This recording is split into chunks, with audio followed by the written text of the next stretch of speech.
My name is Alice, and I never believed in ghosts. Briarwood, with its quaint charm and friendly residents, seemed like the perfect place to start over after my divorce. The old Victorian house I purchased was a dream, a place to rebuild my life. But now, I realize it's become my nightmare. The whispers started on my first night. At first, I thought it was the wind rustling through the trees outside. But the more I listened, the more distinct they became. Soft, almost imperceptible voices, weaving in and out of each other, always just beyond comprehension.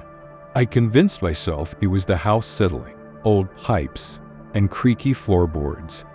The next day, I mentioned the noises to Mistress Thompson, my elderly neighbor. Her eyes widened, and she crossed herself. "The shadows," she whispered, "they've come for you." I laughed it off, but her words lingered in my mind. That evening, as I unpacked, I couldn't shake the feeling of being watched. The hairs on the back of my neck stood up, and I felt a chill despite the summer heat. I decided to explore the house, hoping to find some logical explanation for the noises. The attic seemed a good place to start. It was a dusty, cluttered space filled with forgotten relics of the past. As I rummaged through old trunks and boxes, I found a faded photograph of a family, a man, a woman, and their 2 children. They looked happy, but there was something unsettling about their eyes, as if they were hiding a terrible secret. That night, the whispers grew louder. They seemed to emanate from the walls themselves, swirling around me in a cacophony of voices. I could almost make out words, fragments of sentences: help us, betrayal, murder. My heart pounded in my chest, and I felt a suffocating fear. I tried to sleep, but every time I closed my eyes, I felt a presence hovering over me, whispering my name. I decided to do some research at the local library. The librarian, a stern woman named Miss Jenkins, was hesitant to talk about the house. "Bad things happen there," she said, her voice barely above a whisper. "It's best not to dig too deep." Undeterred, I searched through old newspapers and records. What I found chilled me to the bone. The house had a dark history. The family in the photograph had lived there over a century ago. The father, Robert, was a respected doctor, but he had a darker side. He was rumored to have performed unethical experiments on his patients. When his wife, Margaret, discovered his secret, she threatened to expose him. In a fit of rage, Robert killed her and their children before taking his own life. The townsfolk believed their restless spirits haunted the house, seeking justice. I returned home, my mind racing with fear and uncertainty. That night, the whispers became more insistent, more desperate. I felt an overwhelming sense of dread, as if the shadows were closing in on me. I could hear Margaret's voice clearly now, pleading for help. "Save us," she cried. "Release us from this torment." I knew I had to do something. I couldn't live like this, surrounded by restless spirits. I remembered the attic and the photograph. I climbed the stairs, my heart pounding, and found the picture. Clutching it tightly, I spoke aloud, hoping the spirits could hear me. "Margaret, Robert, I know what happened to you. I'm sorry for your pain. I will help you find peace." A cold breeze swept through the attic, and the whispers grew louder, then softer, until they faded away completely. I felt a sense of calm, as if a weight had been lifted from the house. The shadows receded, and the oppressive atmosphere lifted. I continued to live in the house, and while the memories of those terrifying nights lingered, the whispers never returned. I planted a small garden in the backyard, a tribute to the family who had suffered so much.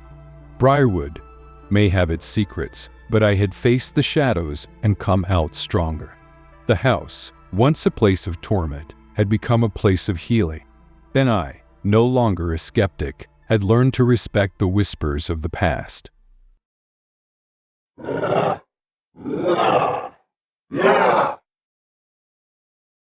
My name is Jake, and I've always been a skeptic. Ghosts, spirits, and the supernatural were the stuff of campfire stories and horror movies. not something to be taken seriously.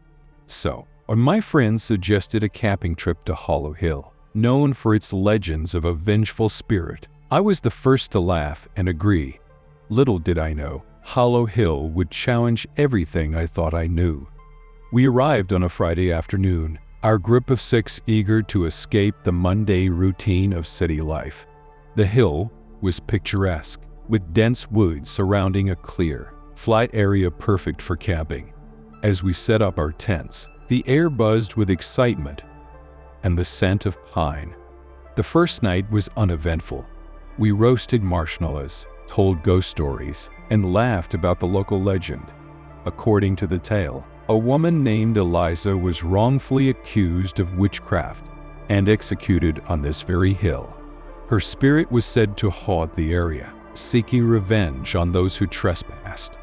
That's just a story to scare off tourists, I scoffed, taking a swig of beer. My friends laughed, agreeing with my skepticism. The second night, however, things took a darker turn. As the sun dipped below the horizon, an eerie silence settled over the campsite. The usual chorus of crickets and owls was conspicuously absent. We tried to shake off the unease by playing cards, but an unsettling feeling gnawed at the back of my mind. Around midnight, we heard the first scream. It was distant, almost carried by the wind, but it was unmistakable woman's scream, filled with anguish and rage. We froze, staring at each other with wide eyes. "Did you hear that?" Sarah whispered, her face pale. "It's probably just some animal," I said, though my voice wavered. Then, Tom, our bravest friend, decided to investigate. Armed with a flashlight, he ventured into the woods.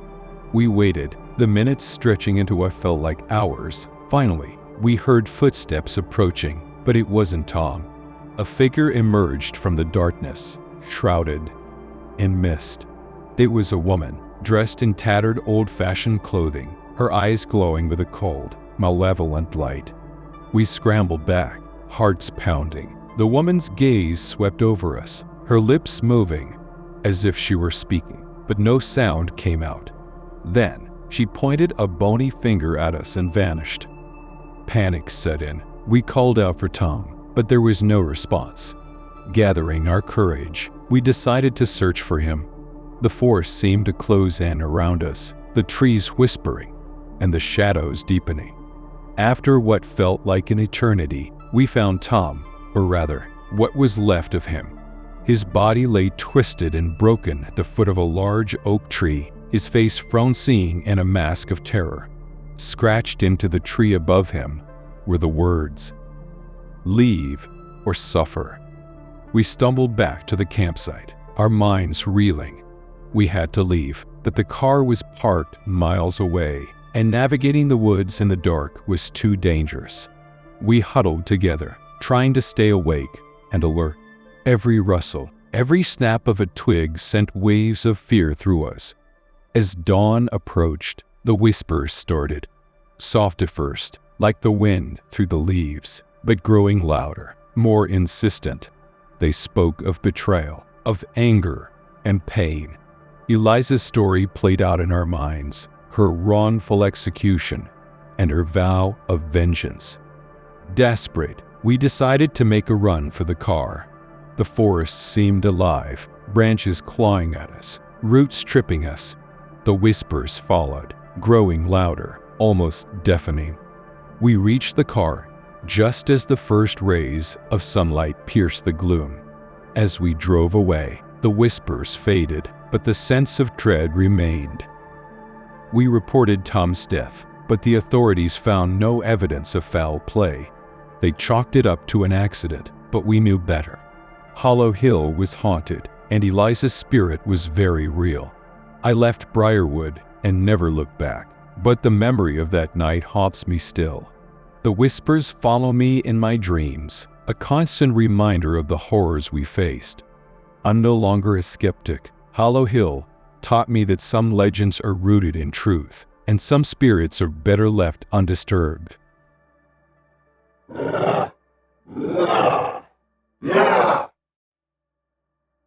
My name is Daniel Blake, and I have spent years chasing ghosts, debunking myths, and revealing the truth behind the paranormal. But nothing could have prepared me for what awaited at the old manor on the outskirts of town. It was a place of dark legend, whispered about in hushed tones by the locals, and known simply as the Cursed Manor. When my team and I decided to investigate the manor, we thought it would be like any other case. We arrived on a cool autumn evening, the setting sun casting long shadows over the decaying structure. The manor was a Gothic relic, its once grand facade now covered in ivy and moss, windows broken, and doors hanging off their hinges. We set up our equipment, ready to document any supernatural activity. The first few hours were uneventful. We recorded some temperature drops and odd noises, but nothing conclusive. Around midnight, we decided to split up to cover more ground. Sarah and I took the east wing, while Mike and Jenna headed to the west. As we walked through the dimly lit hallways, I couldn't shake the feeling of being watched. Shadows seemed to move just out of sight, and the air grew thick with a sense of foreboding. We entered a large, musty library, filled with ancient books and cobweb-covered furniture. That's when we heard the first whisper. "Leave. Now." It was faint, almost inaudible, but it sent chills down my spine. Sarah and I exchanged uneasy glances. "Did you hear that?" she asked, her voice trembling. I nodded, trying to keep my own fear in check. "Probably just the wind," I said, though I didn't believe it myself.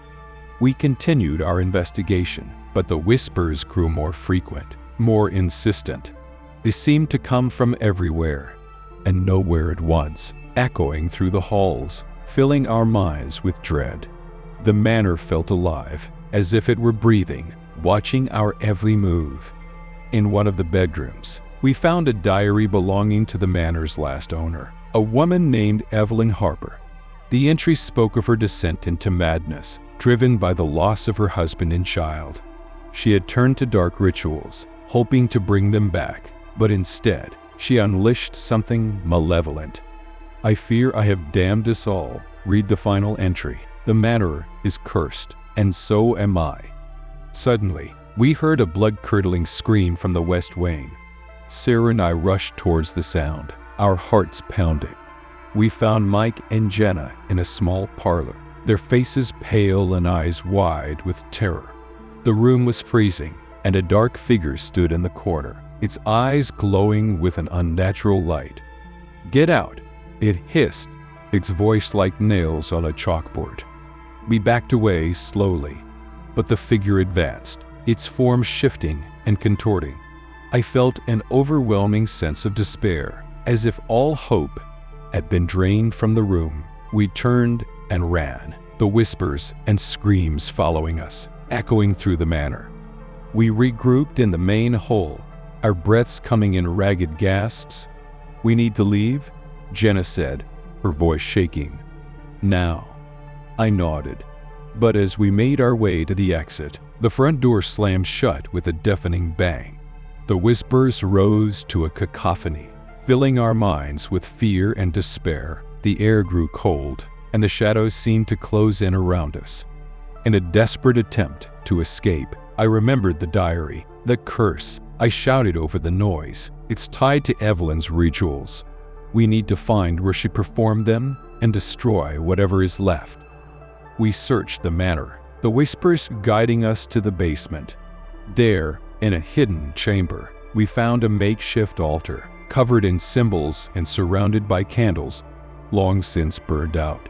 In the center lay a book, its pages filled with dark incantations. With shaking hands, I doused the altar with holy water and set it alight. The flames roared to life, consuming the book and the symbols. The air seemed to shudder, and the whispers turned into screams before fading into silence. We stumbled out of the manor, the dawn light breaking over the horizon. The curse was lifted, but the experience had left us scarred. The manor stood silent behind us, a reminder of the darkness that once dwelled within. I left the paranormal behind after that night, The horrors we faced in the cursed manor were too real, too terrifying. Some things are better left undisturbed, their secrets buried with them. Then I, Daniel Blake, would never forget the whispers of the past.